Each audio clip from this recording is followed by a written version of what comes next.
Hello guys, welcome back on my channel maths with magic. आज हम लोग exercise 10A का क्वेश्चन नंबर 9 से डिस्कशन शुरू करेंगे। ठीक है, 8 तक ऑलरेडी हम लोगों ने प्रीवियस वीडियो में देख लिया था। देखो 9 भी बिल्कुल जो है ना हमारा 8 के जैसे, ठीक है, इसलिए ध्यान से देखना है ना। लिखा है डिवाइड ₹3,450 डिवाइड ₹3,450 अमंग ABC। इसे ABC में देना, ABC में देना, ठीक है। इन द रेशियो 5:3:5:7, ठीक है। इतना रुपया को, ठीक है, इतना को A में, B में और C में बांटना है। कितने के रेशियो से? 3:5:7 के रेशियो। मतलब A का रेशियो 3 है, B का रेशियो 5 है और C का रेशियो 3 है, 7 है, ठीक है। तो हम आपको पहला क्वेश्चन कैसे बताए थे? तो अगर अमाउंट ऑफ ए निकालना है, अमाउंट ऑफ ए का अगर निकालना है तो देखो क्या करना है आपको। 3,450 इंटू, ठीक है, ए का रेशियो क्या है 3 by sum of the ratio. Sum of the ratio मतलब 3 + 5 8 + 7 8 + 7 15, ठीक है। डिवाइड हमेशा सम ऑफ द रेशियो से करेंगे। सम ऑफ द रेशियो मतलब 3 + 5 + 7। देखो आप x मान के भी बना सकते हो, कोई दिक्कत नहीं। 3x + 5x + 7x, तो यहाँ पे 15x होता है और यहाँ पे 3x होता है। x कट जाएगा उससे, इसलिए इतना टेंशन लेकर नहीं बनाए, डायरेक्टली हम बना दिए। 3 से 15 कितने टाइम्स में कटेगा? 5 टाइम्स में। 5 के टेबल में 3,450 कितनी बार में आता है? Let's see.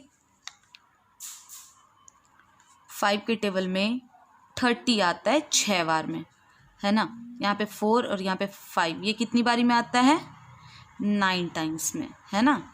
और ये 0 एक बार में। तो यानी ए का अमाउंट क्या है? 690। अब मान लो बी का निकालना है तो लिखेंगे अमाउंट ऑफ बी के अमाउंट के लिए। तो बी टोटल जो है, टोटल को हमेशा याद रखना है, टोटल को मल्टीप्लाई करेंगे जिसका अमाउंट है उससे। यानी 5 बी का 5 है, 5 से 5 बी का रेशियो 5 है, एंड डिवाइड करेंगे उसी सम से, मतलब रेशियो के सम से, यानी 15 से। बस ये चेंज होता जाएगा। ए का है तो ए का रेशियो 3 था, बी का है तो बी का रेशियो 5 है, सी का होगा तो सी का रेशियो 7 होगा। चलिए ये इसे डिवाइड करेंगे तो हमें क्या मिलेगा? 3 मिलेगा। 3 से इसे डिवाइड करेंगे तो मिलेगा 1150, यानी बी का अमाउंट हो गया 1150 रुपया।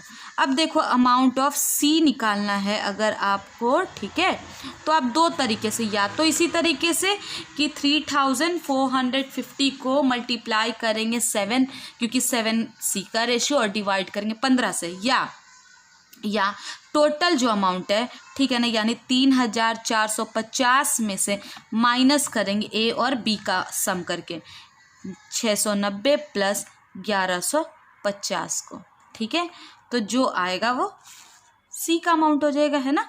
तो इन दोनों को अगर हम ऐड करते हैं यहाँ पे 1150 को और 690 को ऐड करेंगे तो मिलेगा 0481, यानी 3,450 में से अगर हम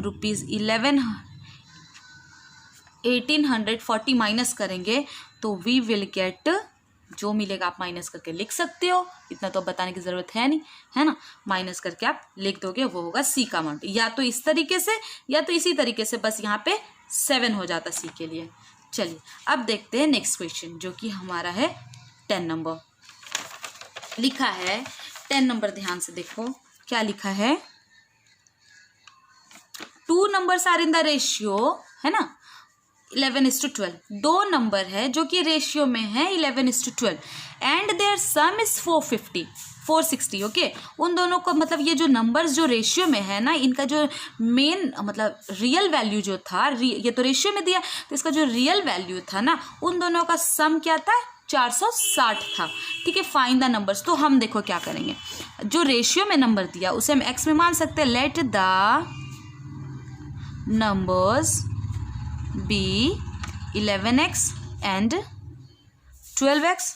चलो इन दोनों का sum, there sum means what, for this there is used for what, this 11:12 12, है ना। तो यानी 11x का सम एंड 11x एंड 12x का सम जो है ना वो 460 है। ओके, कितना है? 460 है। तो इन दोनों को ऐड करेंगे, x वाला ये भी, x वाला ये भी, तो it will B 23x is equal to 460. Okay, now this x will be here and this 23 will go to the right side, है ना, और डिवाइड में 23 के टेबल में 46 कितनी बारी में आता है? 2 टाइम्स में। तो ये कितनी बार में डिविजिबल होगा? तो value of x will be 20, है ना। चलो, लेकिन हमें x का तो पता चल गया, लेकिन हमें नंबर पता करना था। So the required number is equal to 11 into X. 11x तो 11 इंटू एक्स, एक्स का value 20, it will be 220. And second one is and 12 into X, X is 20, तो it will be what? 0, 4, 2, 240. And if you add these two, you will get 460. Okay. Now question number 11. देखो, a 35 centimeter line segment is divided into 2 parts. Okay.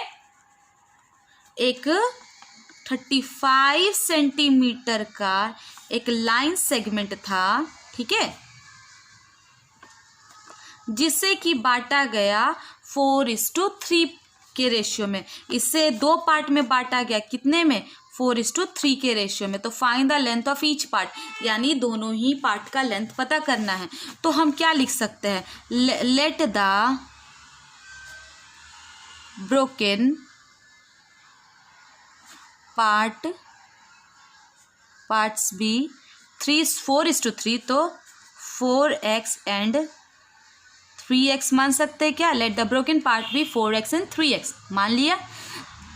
और इन दोनों को, जैसे ये broken part है, मान लो एक इतना 4x है और एक टूटा हुआ 3x है, इन दोनों को जोड़कर इतना लंबा तार है, यानी उसका लेंथ क्या है? 35 सेंटीमीटर। या लिख सकते हैं, तो इन दोनों को जोड़कर 3x एंड 4x को जोड़कर 35 सेंटीमीटर है ना। तो देखो, दोनों ये इस फर्स्ट पार्ट को और सेकंड पार्ट को जोड़कर टोटल 35 सेंटीमीटर हुई। जैसे इतना लंबा तार था, ठीक है, जिससे कि 2 पार्ट में तोड़ा गया, एक 4 रेशियो में और एक 3 के रेशियो में। तो एक को माना 4x और दूसरे पार्ट को माना 3x, और इसे इसके बराबर ये फिर होगा, है ना, क्योंकि इसी वायर को ब्रेक किया गया था ना। तो चलो 7x 35, तो value of x will be 35 divided by the 7 will come this side 5. So the value of x will be 35. Now तो लिख सकते हैं the required part will be एक 4 रेशियो और एक 3, तो एक 4 into 5 and 3 into 5 is equal to 20 centimetre and 15 centimetre. Clear? Now let's see question number 12. 12 is saying a factory produces 12 number, a factory produces electric bulb. एक factory electric bulb produce करती है, ठीक है. A factory produces electric bulb. If 1 out of every 10 bulbs, हर 10 में एक bulb is defective. समझना, हर 10 में एक बल्ब क्या है? खराब होता है. एंड द फैक्ट्री प्रोड्यूसेस इतना bulb per day. Find the number of defective bulb produced each day. इसे तो हम लोग ऐसे ही बना सकते हैं. समझना, अगर हर 10 बल्ब में एक बल्ब डिफेक्टिव खराब है, यानी अगर 20 बल्ब बनाते हैं तो 2 खराब, अगर 30 बल्ब बनता है तो 3 खराब, अगर 40 बल्ब बनता है तो 4 खराब, अगर 100 बल्ब बनता है तो 10 खराब. ठीक है. हाँ, तो अगर समझना, ये क्लियर हो गया कि her if 1 out of every 10 bulb is defective and the factory produces 630 bulbs per day, हर दिन इतना बल्ब प्रोड्यूस करता, तो बताओ find the number of defective bulb each day, हर दिन में कितना डिफेक्टिव बल्ब होगा। तो इसे तो हम डायरेक्टली भी बना सकते हैं, नहीं बना सकते कि अगर 10 पे 1 तो 20 पे 2, 30 पे 3, 40 पे 4, 100 पे 10, 200 पे 20, तो इतना पे कितना, तो कांट बी डिवाइड। तो लिख सकते हैं number of defective bulbs is equal to, क्या हो गया, 360 को 10 से डिवाइड कर देंगे, सॉरी बार बार 360 आ जाता है मुँह पे, 630 को, तो इट विल बी 63 बल्ब, है ना। इतने बल्ब्स क्या होंगे, खराब होंगे। चलिए, और रेस्ट ऑफ द क्वेश्चंस के लिए हम लोग मिलेंगे नेक्स्ट वीडियो में। Thank you.